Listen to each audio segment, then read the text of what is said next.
नमस्ते। The UPSC podcast channel में आपका स्वागत है।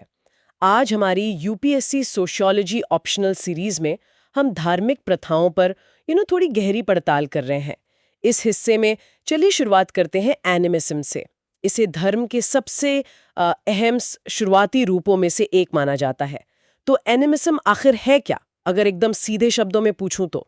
देखो, सिंपल टर्म्स में ये एनिमा यानी स्पिरिट्स या आत्माओं में विश्वास है।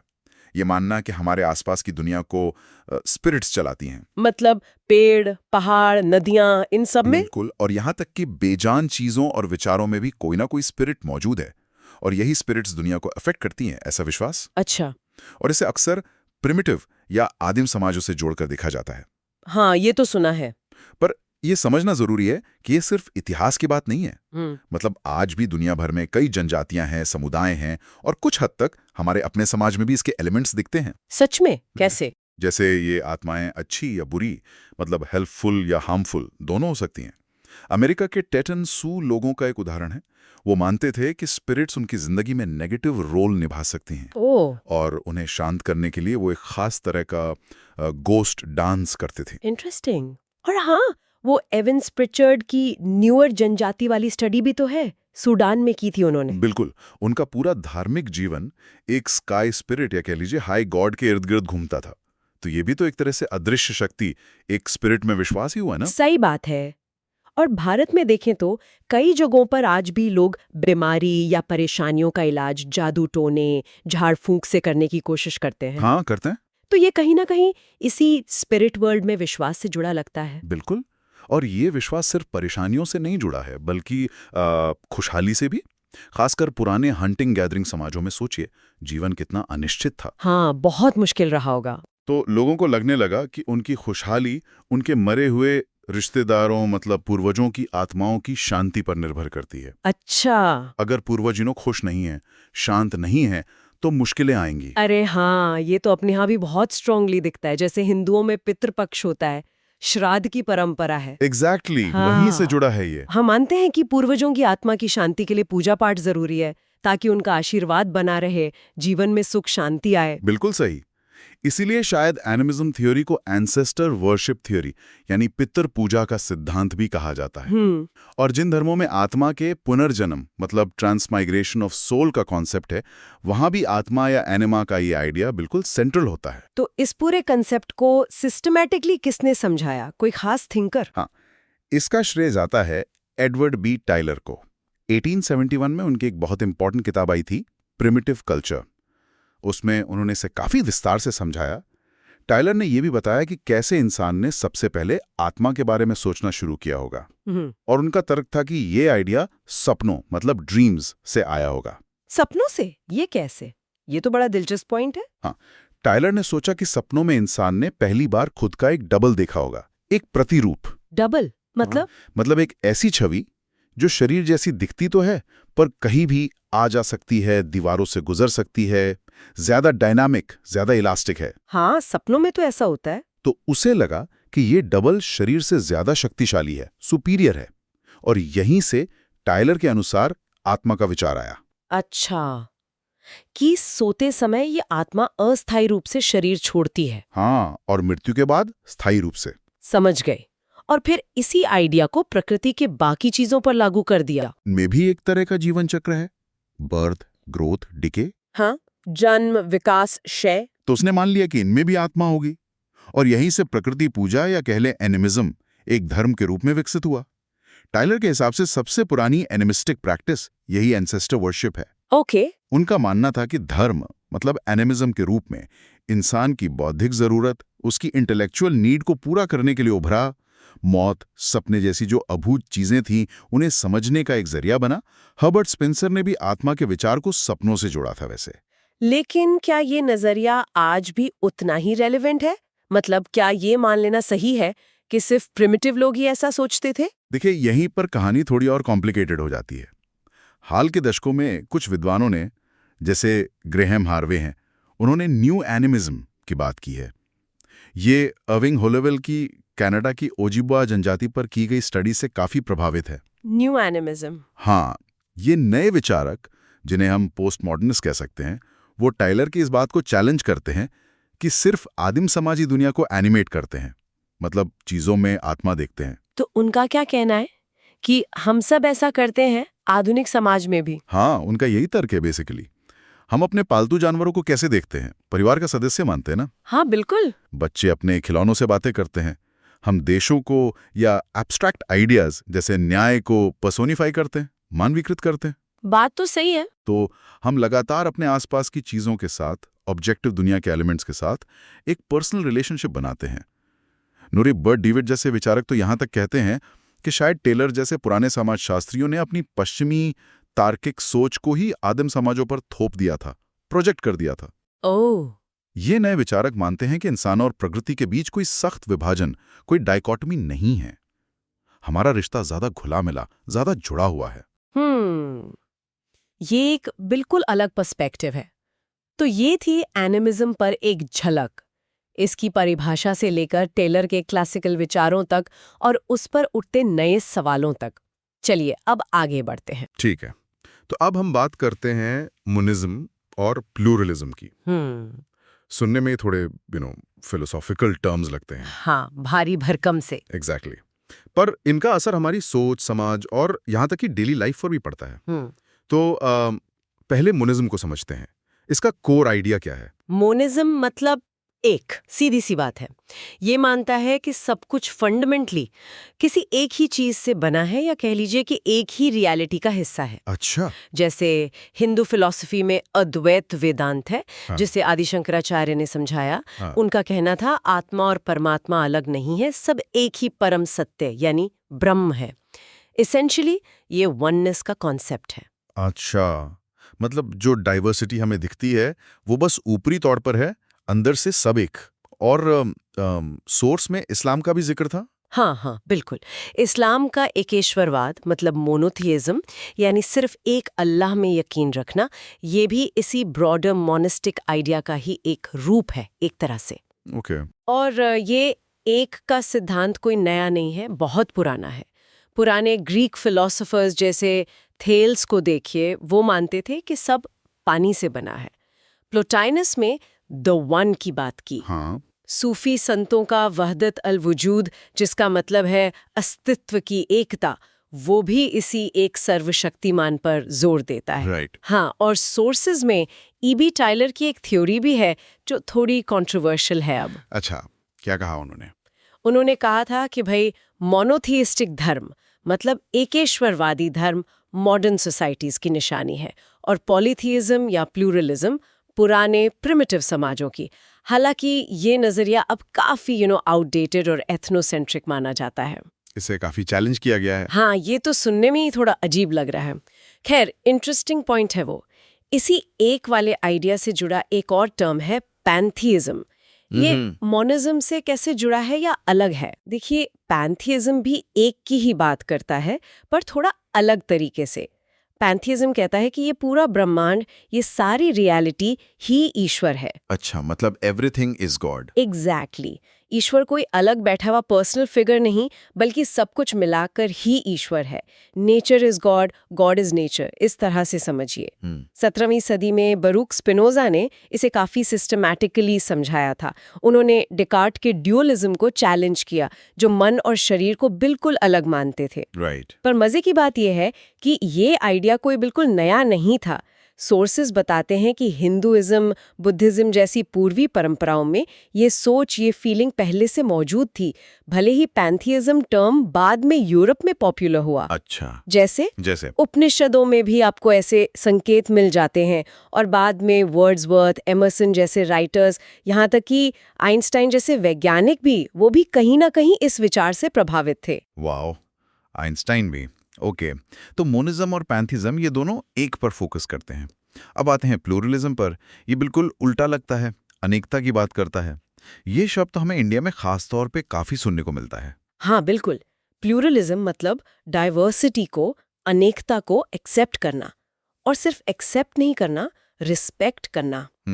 अलग अलग धर्म, अलग अलग विचार, लाइफस्टाइल्स, व्यू पॉइंट्स, सबको साथ रहने की जगह देना।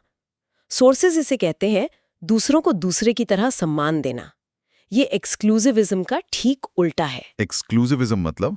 एक्सक्लूसिविज्म मतलब ये मानना कि सिर्फ मेरा रास्ता, मेरा विश्वास ही सही है, बाकी सब गलत। प्लूरलिज्म कहता है नहीं, और भी रास्ते हो सकते हैं और हमें उनका सम्मान करना चाहिए। पर ये सिंक्रोटिज्म से अलग है ना? सिंक्रेटिज्म में तो चीजें घुल मिल जाती हैं, मिक्स हो जाती हैं। जैसे कभी कभी हम देखते हैं पूजा में अलग अलग भगवानों की तस्वीरें रख लेते हैं, या कोई नया फ्यूजन ट्रेंड आ जाता है खाने में या कपड़ों में। एग्जैक्टली, बहुत अच्छा पॉइंट उठाया आपने। सिंक्रेटिज्म में चीजें घुल मिलकर शायद कुछ नया बना दें, उनकी अपनी अलग पहचान थोड़ी धुंधली हो सकती है। प्लूरलिज्म में ऐसा नहीं है, सबकी अपनी अलग पहचान, अपनी आइडेंटिटी बनी रहती है, पर वो शांति से, टॉलरेंस के साथ रहते हैं। अच्छा। सोर्सेज के हिसाब से इसके लिए 3 चीजें बहुत जरूरी हैं। एक तो धर्म या विश्वास की आजादी, मतलब फ्रीडम ऑफ रिलीजन। हाँ, वो तो फंडामेंटल राइट है। बिल्कुल। दूसरा, नए विचारों का आना जाना और उन पर खुली बहस, फर्टिलिटी ऑफ आइडियाज जिसे कहते हैं। और तीसरा, सबसे जरूरी, आपसी सहनशीलता, म्यूचुअल टॉलरेंस। मतलब भले ही हम एक दूसरे से अग्री ना करें, उनके विचारों से सहमत ना हो, फिर भी उन्हें बर्दाश्त करें, उनके साथ रहें। जैसे भारत में आप हिंदुइज्म में ही देखिए, कितने सारे पंथ हैं, वैष्णव हैं, शैव हैं, शाक्त हैं, फिर अद्वैत, द्वैत जैसी अलग अलग फिलॉसफीज हैं, यहाँ तक कि चारवाक जैसे नास्तिक दर्शन की भी जगह रही है। सही बात है। और फिर भारत में सिर्फ हिंदू धर्म नहीं, इस्लाम, सिख धर्म, ईसाई धर्म, जैन, बौद्ध, पारसी, कितने सारे धर्म एक साथ रहते आए हैं सदियों से। ये तो प्लूरलिज्म का टेक्स्ट बुक एग्जाम्पल लगता है। बिल्कुल। प्लूरलिज्म का एक बड़ा मकसद यही है कि धर्मों के बीच या एक ही धर्म के अंदर के जो मतभेद होते हैं, जिन्हें डिनोमिनेशनल कॉन्फ्लिक्ट्स कहते हैं, उनको लड़ाई झगड़े के बिना मैनेज किया जा सके। ये मानना कि भई सच शायद मल्टीफैसेटेड हो, उसके कई पहलू हो सकते हैं। सोर्सेज में स्टीव ब्रूस का नाम था। वो प्लूरलिज्म को मॉडर्न जमाने से कैसे जोड़ते हैं, उनका क्या कहना है? हाँ, स्टीव ब्रूस का पर्सपेक्टिव इंटरेस्टिंग है। उनका कहना है कि प्लूरलिज्म अक्सर मॉडर्नाइजेशन और इंडस्ट्रियलाइजेशन के साथ बढ़ता है। कैसे? देखिए, जब लोग गांव छोड़कर शहरों में आते हैं, फैक्ट्रीज में, ऑफिसेज में काम करने, तो वहाँ अलग अलग कल्चर, अलग अलग धर्म, अलग अलग बैकग्राउंड के लोग एक साथ आते हैं, मिलते जुलते हैं, तो सोसाइटी में फ्रैगमेंटेशन और डाइवर्सिटी बढ़ती है। सही बात है। ऐसे में स्टेट या सरकार के लिए बहुत मुश्किल हो जाता है किसी एक धर्म का पक्ष लेना। अगर वो ऐसा करेंगे तो झगड़े का, कॉन्फ्लिक्ट का डर रहता है। तो प्लूरलिज्म एक तरह की जरूरत बन जाता है, एक फंक्शनल नेसेसिटी। अच्छा, मतलब ये प्रैक्टिकल भी है। हाँ, ब्रूस ये भी मानते हैं कि इससे एक और चीज होती है, धर्म जो है वो ज्यादा पर्सनल चॉइस बनता जाता है। अब वो कम्युनिटी का हुक्म नहीं रहता कि आपको यही मानना है, ऐसे ही करना है। लोग अपनी मर्जी से चुनते हैं, और ये सेक्युलराइजेशन की तरफ भी इशारा करता है। सेक्युलराइजेशन यानी धर्म का असर पब्लिक लाइफ पर, राजनीति पर, कानून पर कम होने लगता है।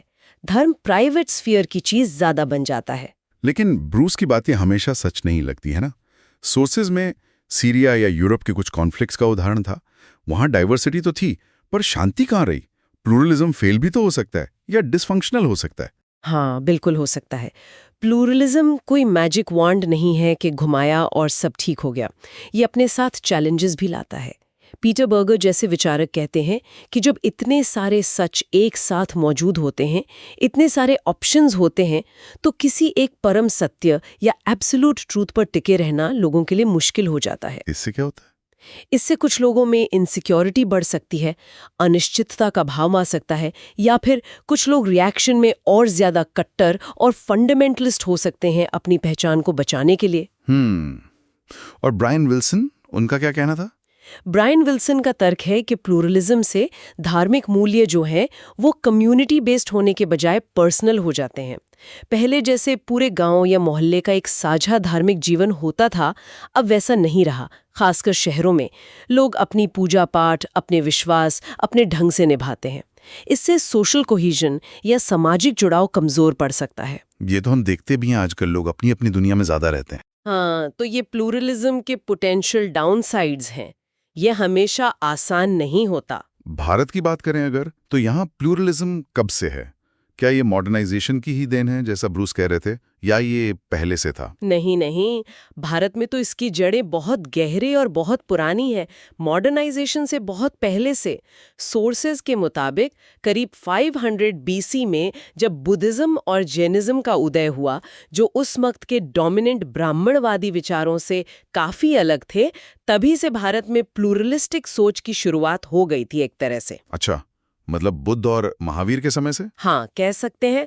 फिर मध्यकाल में मुस्लिम शासक आए, उनके साथ सूफी संत आए, उनकी अपनी परंपराएं जुड़ी, वो भी यहीं रहे। फिर आप देखिए 8वीं सदी में पारसी लोग, ज़ोरोएस्ट्रियंस, वो धार्मिक उत्पीड़न से बचकर ईरान से भागकर भारत आए। हाँ, पारसीज। क्रिश्चियनिटी को लीजिए, वो भी कॉलोनियल रूल से सदियों पहले, कहते सेंट थॉमस के समय से दक्षिण भारत में आ चुकी थी। तो भारत का तो फैब्रिक ही, इसका ताना बाना ही प्लूरलिज्म से बुना है। ये कोई नई चीज नहीं है यहाँ। वाह, तो ये तो हमारी हिस्ट्री का, हमारी आइडेंटिटी का हिस्सा रहा हमेशा से। काफी इंटरेस्टिंग पर्सपेक्टिव्स हैं मोनोथीज्म और प्लूरलिज्म पर, और भारत का कॉन्टेक्स्ट इसे और भी रेलेवेंट बना देता है हमारे लिए। बिल्कुल। चलिए अब इस चर्चा को आगे बढ़ाते हैं। ठीक है, अब हम बात करते हैं sociological classifications of religious movements पर।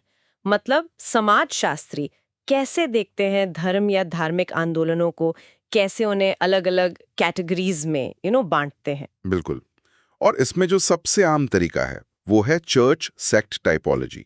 ये मैक्स वेबर के काम से निकला है बेसिकली। अच्छा, वेबर वाला। हाँ, इसे आप एक तरह का कॉन्टिन्यूम समझ सकते हैं, एक स्पेक्ट्रम जिस पर अलग अलग रिलीजियस ग्रुप्स फिट होते हैं। एक तरफ है वो जो समाज से बिल्कुल जुड़े हुए हैं, जिन्हें हम चर्चेस कहते हैं, और दूसरी तरफ वो हैं जो समाज से थोड़े अलग थलग से हैं, शायद विरोध भी करते हैं, उन्हें सेक्ट्स कहा जाता है। हाँ, और ये टाइपोलॉजी मुझे लगता है ये समझने में बहुत मदद करती है कि ये ग्रुप्स समाज को कैसे देखते हैं और समाज इन्हें कैसे देखता है।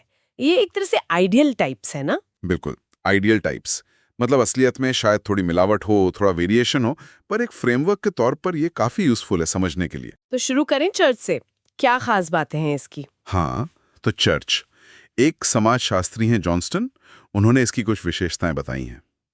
पहली बात तो ये है कि ये यूनिवर्सैलिटी क्लेम करते हैं। यूनिवर्सैलिटी क्लेम मतलब ये मानते हैं कि समाज के सभी लोग इनके सदस्य होने चाहिए। एक तरह से सिटीजनशिप और मेंबरशिप को ये एक जैसा ही देखते हैं। अच्छा, तो इनका लक्ष्य होता है पूरे समाज को अपने अंदर लेना। सही कहा। दूसरा पॉइंट है कि ये रिलीजियस मोनोपोली चाहते हैं, मतलब कोई और धर्म या धार्मिक समूह इनके बराबर ना हो, कंपटीशन इन्हें पसंद नहीं। एक अधिकार। तीसरा, स्टेट या सरकार के साथ इनके बहुत करीबी, बहुत गहरे संबंध होते हैं। अक्सर पावर स्ट्रक्चर में ये मिले जुले होते हैं, एक तरह से हिस्सा होते हैं। हाँ, ये तो दिखता है इतिहास में कई जगह, धर्म और सत्ता का गठजोड़। ये काफी इंटरेस्टिंग डायनामिक है। बिल्कुल। फिर इनका ऑर्गेनाइजेशन देखें तो बहुत बड़ा होता है, हायरार्किकल होता है, ब्यूरोक्रेटिक होता है, मतलब एक पूरा सिस्टम है जिसमें काम बटे हुए हैं, पद हैं, एक प्रॉपर स्ट्रक्चर। हाँ बिल्कुल। और इनके पास प्रोफेशनल फुल टाइम क्लर्जी होते हैं, जैसे पुजारी, पादरी, जिनकी प्रॉपर एजुकेशन होती है, ऑर्डिनेशन होता है, यानी ट्रेन्ड प्रोफेशनल्स। एग्जैक्टली। और नए सदस्य कैसे बनते हैं? ज्यादातर पैदाइश से, मतलब नेचुरल रिप्रोडक्शन, और बच्चों की अपब्रिंगिंग, उनकी सोशलाइजेशन से। तो ये काफी इस्टेब्लिश्ड और स्टेबल संस्थाएं लगती हैं। सदस्य बनना ज्यादातर जन्म से ही तय हो जाता है। हाँ, काफी हद तक। और एक और बात, ये अपने अंदर की डाइवर्सिटी को अक्सर अब्जॉर्ब कर लेती हैं। मतलब नए धर्म बनाने के बजाय ये अपने अंदर ही अलग अलग ऑर्डर्स बना लेती हैं, जैसे मठों में मंक्स या नन्स के ऑर्डर्स होते हैं। अच्छा, ये अंदरूनी विविधता को मैनेज करने का तरीका है। उदाहरण क्या होंगे इसके? क्लासिक उदाहरण तो है पुराना कैथोलिक चर्च, जैसे रोमन एम्पायर का स्टेट चर्च। हालांकि आजकल खासकर आप यूएस जैसे जगहों में देखें जहां रिलीजियस प्लूरलिज्म है, बहुत सारे धर्म है। हाँ, वहाँ स्थिति अलग है। बिल्कुल, वहां कैथोलिक चर्च भी अब डिनोमिनेशन की कैटेगरी में ज्यादा फिट होता है। लैटिन अमेरिका में भी ये बदलाव अभी चल ही रहा है। ये देखना वाकई दिलचस्प है कि कैसे सोशल कॉन्टेक्स्ट बदलने पर क्लासिफिकेशन भी बदल सकता है। एकदम। और एक उदाहरण देखें तो सऊदी अरेबिया या ईरान में इस्लाम, वहां धर्म और राज्य, स्टेट अलग नहीं है।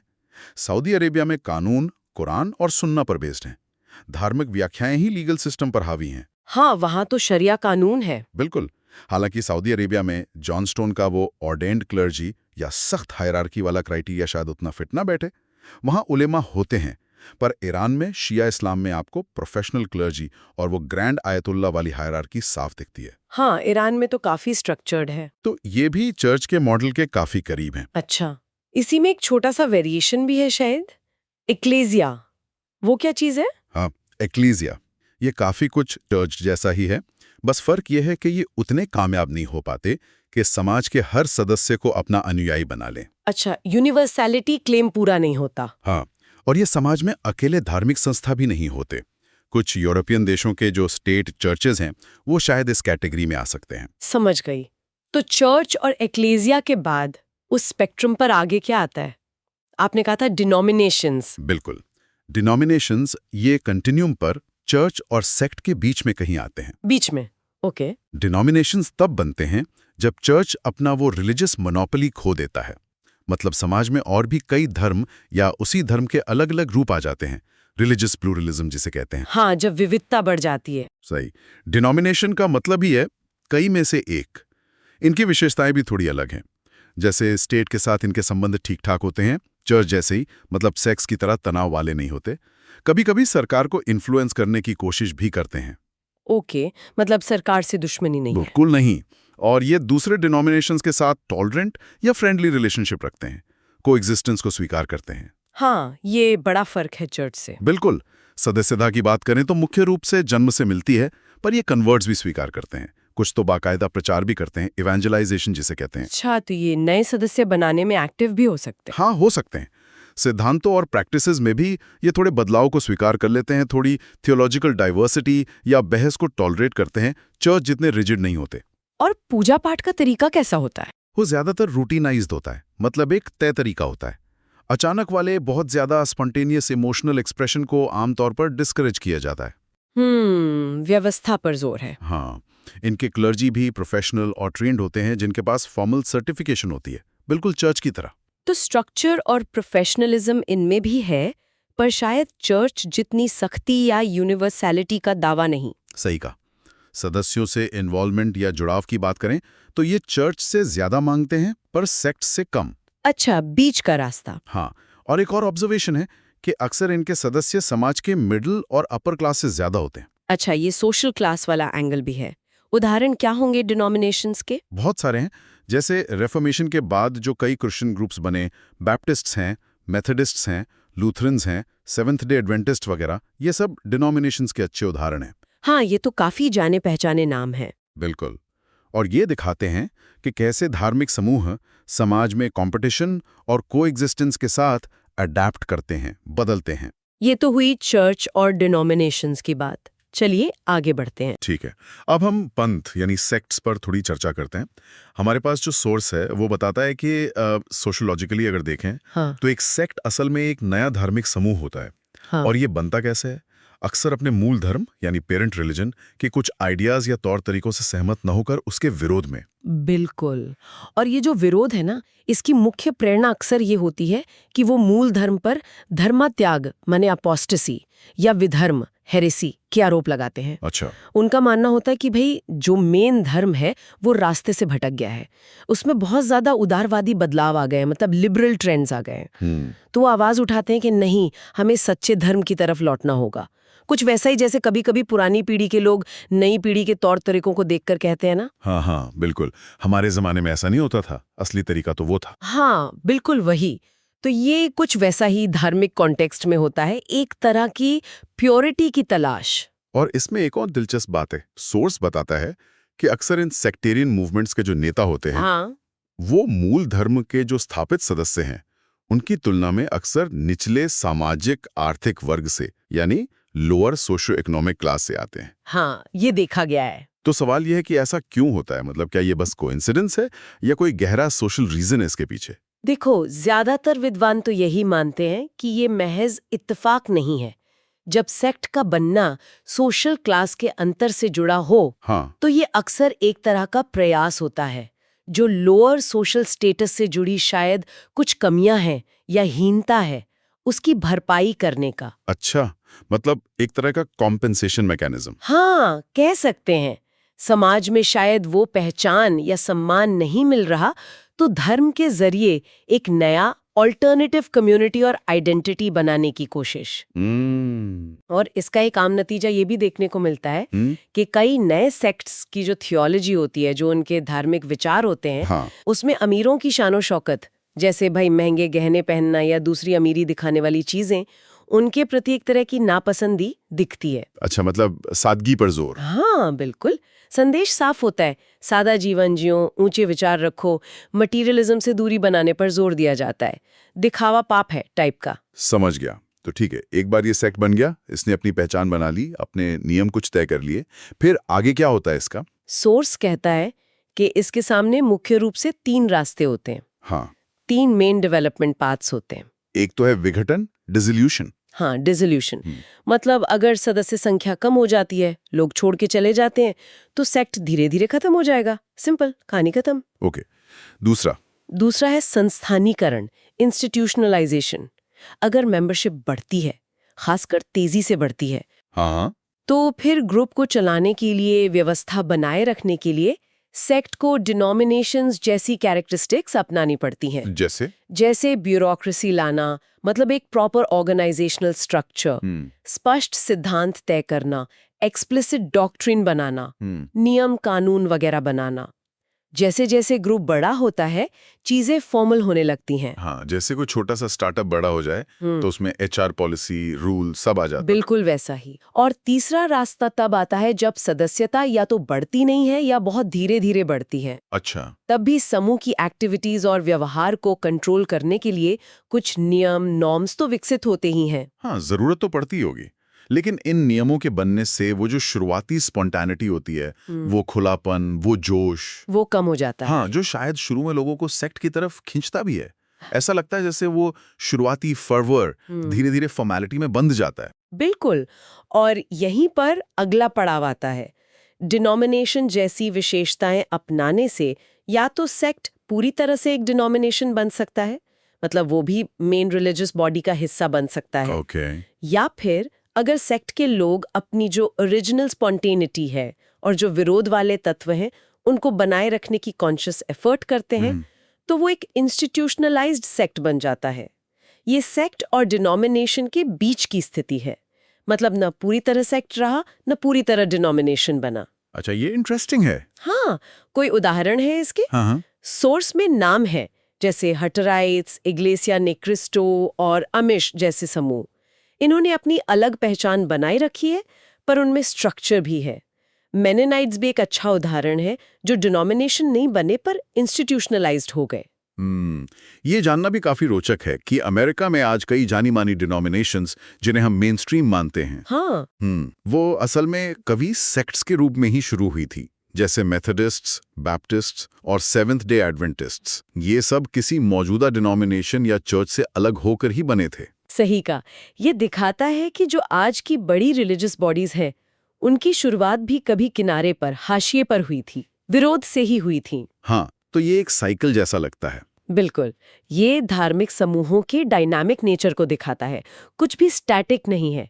विरोध से शुरुआत होती है, फिर धीरे धीरे स्ट्रक्चर बनता है, व्यवस्था बनती है, और कभी कभी वो खुद मेन स्ट्रीम बन जाता है, जिससे शायद भविष्य में फिर कोई नया विरोध जन्म ले सके। एग्जैक्टली। ये साइकिल चलता रहता है, सब बदलता रहता है। तो हमने देखा कि कैसे पंथ यानी सेक्ट्स विरोध से जन्म लेते हैं, उनके नेताओं की सामाजिक पृष्ठभूमि क्या संकेत दे सकती है, और समय के साथ उनके सामने क्या क्या रास्ते खुलते हैं। डिसोल्यूशन, इंस्टीट्यूशनलाइजेशन या डिनोमिनेशन बनना, ये पूरी प्रक्रिया धर्म और समाज के जो आपसी रिश्ते हैं उस पर काफी रोशनी डालती है। हाँ, ये काफी कॉम्प्लेक्स और डायनामिक प्रोसेस है। हाँ, खैर इस पे और भी बातें हो सकती हैं, लेकिन फिलहाल चलिए आगे बढ़ते हैं। ठीक है, अब हम बात करते हैं sociological classifications of religious movements पर।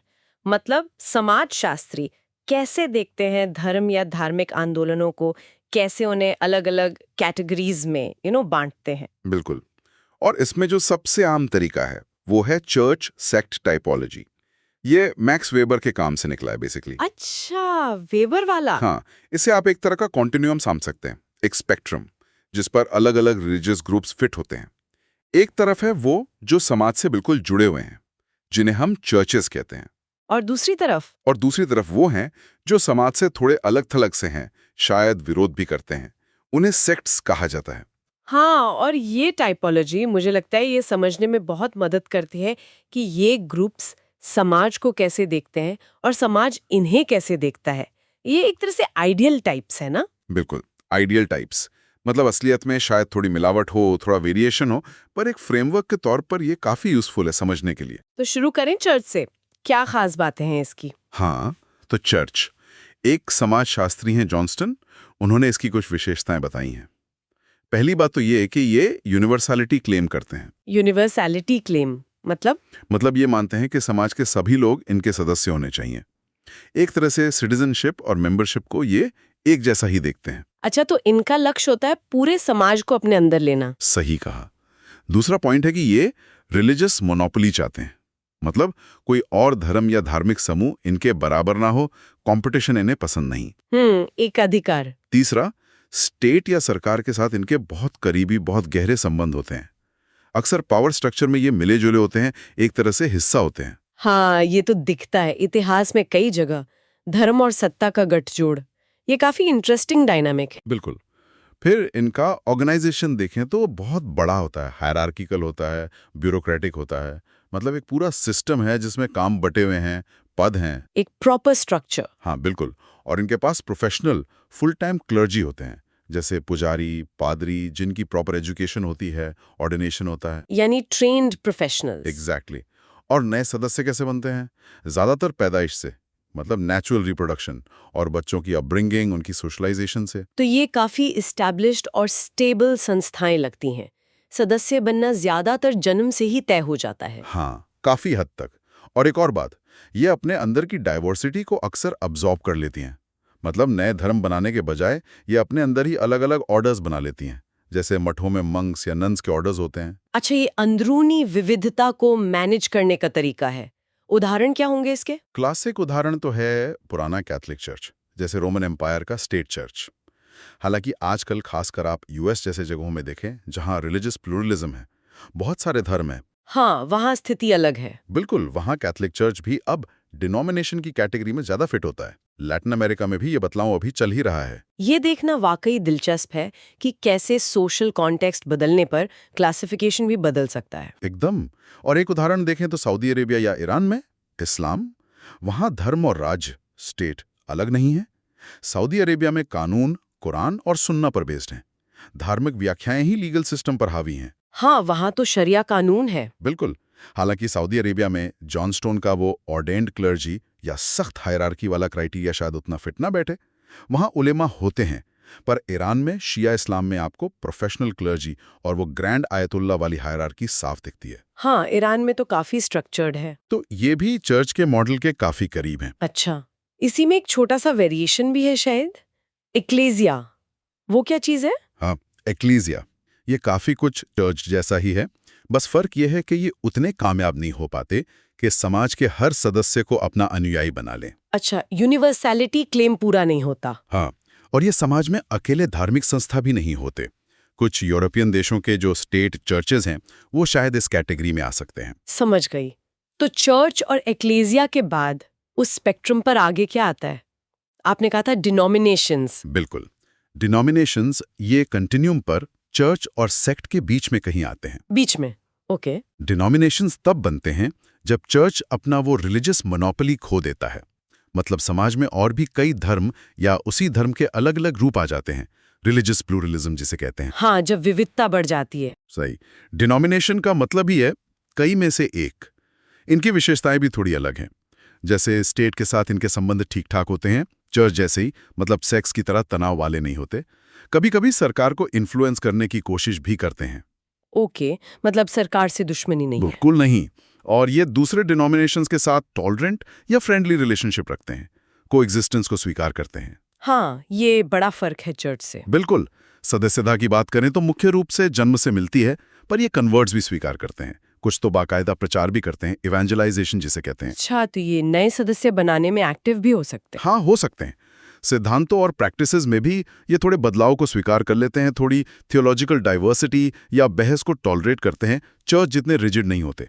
और पूजा पाठ का तरीका कैसा होता है? वो ज्यादातर रूटीनाइज्ड होता है, मतलब एक तय तरीका होता है। अचानक वाले बहुत ज्यादा स्पॉन्टेनियस इमोशनल एक्सप्रेशन को आमतौर पर डिस्करेज किया जाता है। व्यवस्था पर जोर है। हाँ, इनके क्लर्जी भी प्रोफेशनल और ट्रेंड होते हैं जिनके पास फॉर्मल सर्टिफिकेशन होती है, बिल्कुल चर्च की तरह। तो स्ट्रक्चर और प्रोफेशनलिज्म इनमें भी है, पर शायद चर्च जितनी सख्ती या यूनिवर्सैलिटी का दावा नहीं। सही कहा। सदस्यों से इन्वॉल्वमेंट या जुड़ाव की बात करें तो ये चर्च से ज्यादा मांगते हैं पर सेक्ट से कम। अच्छा, बीच का रास्ता। हाँ, और एक और ऑब्जर्वेशन है कि अक्सर इनके सदस्य समाज के मिडिल और अपर क्लास से ज्यादा होते हैं। अच्छा, ये सोशल क्लास वाला एंगल भी है। उदाहरण क्या होंगे डिनोमिनेशंस के? बहुत सारे हैं, जैसे रेफॉर्मेशन के बाद जो कई क्रिश्चियन ग्रुप्स बने, बैप्टिस्ट्स हैं, मेथोडिस्ट्स हैं, लूथरन्स हैं, सेवेंथ डे एडवेंटिस्ट वगैरह, ये सब डिनोमिनेशंस के अच्छे उदाहरण हैं। हाँ, ये तो काफी जाने पहचाने नाम हैं। बिल्कुल। और ये दिखाते हैं कि कैसे धार्मिक समूह समाज में कंपटीशन और कोएग्जिस्टेंस के साथ अडैप्ट करते हैं, बदलते हैं। ये तो हुई चर्च और डिनोमिनेशंस की बात। चलिए आगे बढ़ते हैं। ओके, तो अब हम आगे बढ़ते हैं और पंथ यानी कल्ट्स और संप्रदाय सेक्ट्स, इनके बीच जो अंतर है उस पर बात करते हैं। ये शब्द हम सुनते तो बहुत हैं, है ना, धर्म की बातों में, कभी कभी खबरों में भी, पर इनमें असल में फर्क क्या है ये समझना थोड़ा जरूरी है। तो चलिए आज इसे ही समझने की कोशिश करते हैं। बिल्कुल, ये बहुत कॉमन कंफ्यूजन है। लोग अक्सर कल्ट्स और सेक्ट को एक ही जैसा समझ लेते हैं, पर अगर हम समाजशास्त्र, सोशियोलॉजी के नज़रिए से देखें और जो हमारे पास जानकारी है उसके हिसाब से, तो इनमें काफ़ी अहम मतलब इम्पॉर्टेंट अंतर है। हाँ, और शायद सबसे पहले ये देखना चाहिए कि ये बनते कैसे हैं, मतलब इनकी शुरुआत कैसे होती है। सुनने में आया है कि कल्ट जो हैं वो अक्सर किसी कैरिज्मेटिक लीडर, किसी चमत्कारी व्यक्तित्व वाले इंसान के आसपास बनते हैं। हाँ, ये एक की पॉइंट है। कोई ऐसा लीडर जिसमें लोगों को खींचने की जबरदस्त क्षमता हो। और एक दिलचस्प बात यह भी है, जैसा कि सूत्रों में बताया गया है, कि जब बुद्ध ने शुरुआत की थी तो उस समय के हिसाब से देखें तो बौद्ध धर्म की शुरुआत भी एक तरह से एक कल्ट जैसी ही थी। मतलब एक बिल्कुल नई सोच, एक करिज्मेटिक फिगर और उनके अनुयायी। ये बहुत अच्छा पॉइंट उठाया आपने। कल्ट्स अक्सर एक नई धार्मिक या आध्यात्मिक सोच लेकर आते हैं जो उस समय की मुख्य धारा से हटकर होती है। और जैसा कहा, कैरिज्मेटिक लीडर का होना बहुत बहुत ज़रूरी होता है इसमें। लेकिन फिर होता क्या है कि या तो वो लीडर नहीं रहता या फिर ग्रुप इतना बड़ा हो जाता है कि उसे संभालना मुश्किल हो जाता है। अच्छा। तब उसे टिके रहने के लिए, सरवाइव करने के लिए ज़्यादा ऑर्गेनाइज्ड होना पड़ता है, और यहीं से वो शायद एक सेक्ट में बदल सकता है। तो ये एक तरह का इवोल्यूशन हो गया। हाँ, कह सकते हैं। दूसरी तरफ सेक्ट्स जो हैं वो ज़्यादातर किसी पहले से मौजूद एस्टैब्लिश धर्म से ही निकलते हैं। अच्छा, उसी के अंदर से। हाँ, उसी के अंदर से वो उस धर्म की किसी खास इंटरप्रिटेशन को पकड़ लेते हैं या उसे रैशनलाइज करने की कोशिश करते हैं। और उनका एक मकसद ये भी होता है कि वो मौजूदा सोशल ऑर्डर, जो सामाजिक व्यवस्था है, उससे थोड़ी दूरी बना लें। वो खुद को इस धर्म के असली मानने वाले के तौर पर पेश करते हैं। समझ रहा हूँ। तो फिर मान्यताओं माने बिलीव्स के लेवल पर क्या फर्क है? क्या कल्ट्स की मान्यताएं बिल्कुल ही अलग होती हैं समाज से? देखिए, कल्ट्स की मान्यताएं जो हैं वो समाज के डोमिनेंट धर्म से अलग तो होती हैं, पर ऐसा जरूरी नहीं कि वो उसे सीधे सीधे चैलेंज करें। वो बस एक ऑल्टरनेटिव रास्ता, एक दूसरा विकल्प दिखाने की कोशिश कर सकती हैं। अच्छा, एक पैरेलल सिस्टम जैसा। हाँ, कुछ वैसा।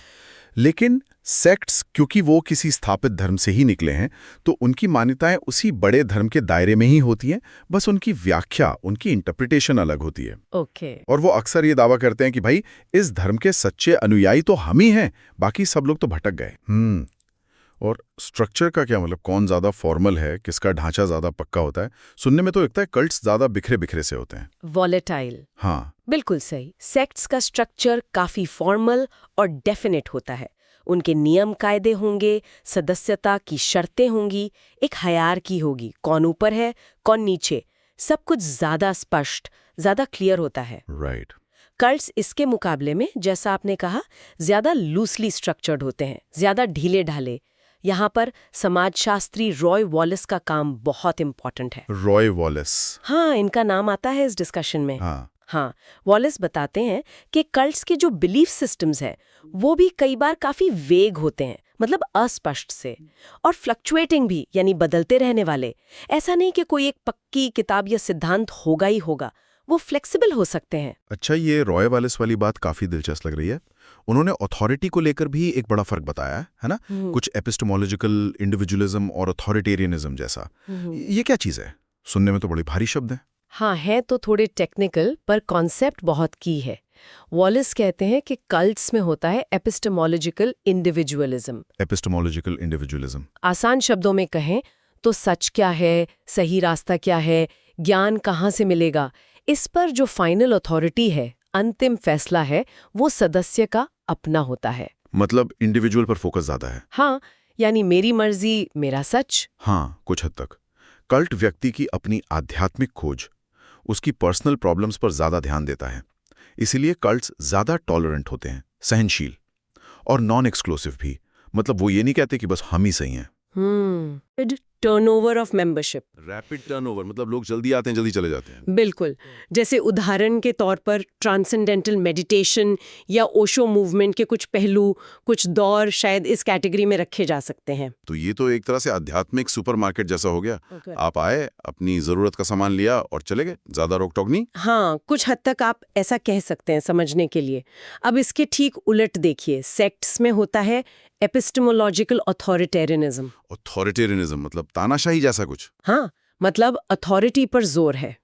यहाँ सच क्या है, मोक्ष कैसे मिलेगा, क्या सही है और क्या गलत है, जिसे हेरेसी कहते हैं, ये सब तय करने का अधिकार एक सेंट्रल अथॉरिटी के पास होता है। कोई एक केंद्र है जो सब तय करेगा। ओके। वो अथॉरिटी कोई एक व्यक्ति हो सकता है, कोई पवित्र किताब हो सकती है, या कोई कमिटी या संस्था हो सकती है। सेक्ट्स का दावा होता है कि सत्य का, मोक्ष का, सही ज्ञान का एकमात्र रास्ता उन्हीं के पास है, और बाकी सब जो है वो बाहर वाले हैं या गलत रास्ते पर हैं। तो फिर ये तो जाहिर सी बात है कि सेक्स में मेंबरशिप पाना ज्यादा मुश्किल होता होगा, एक्सक्लूसिव होता होगा, ऐसी कोई भी शामिल नहीं हो सकता। बिल्कुल सही पकड़ा आपने।